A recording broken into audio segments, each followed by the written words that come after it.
Number 12 જે pumping station છે રંગબહેલની બાજુમાં પુનિતનગર 80 ફૂટ રોડ ઉપર આ વિસ્તારમાં 1 વર્ષથી સર્વોદય સ્કૂલ પાસે પાણી નીકળે છે.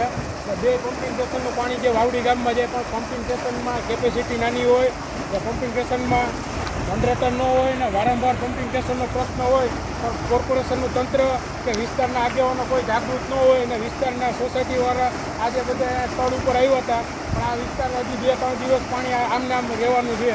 આનો તાત્કાલિક જો નિર્ણય નહીં આવે તો રોડ ચક્કાજામ કરવામાં આવશે ને કોર્પોરેશનના અધિકારીઓને પદાધિકારીઓને ઘરે અમે હલ્લાબોલ કરશું.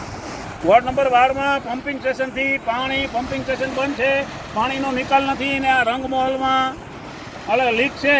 ત્યાં કારીગરોને મોકલ્યા છે, વहाँ પમ્પિંગ સ્ટેશનમાં પાણીના નિકાલ માટેની એક્સ્ટ્રા મોટર મૂકીને ત્યાંથી વ્યવસ્થા કરાવો. અહીંયા પાણી બંધ નહીં થાય 2 દિવસ સુધી, ત્યાં સુધી રિપેરિંગ થઈ શકે એમ નથી. તમારા માણસો અહીંયા છે એને વાત કરી કે આ પાણી બંધ નહીં થાય ત્યાં સુધી રિપેરિંગ થઈ શકશે નહીં.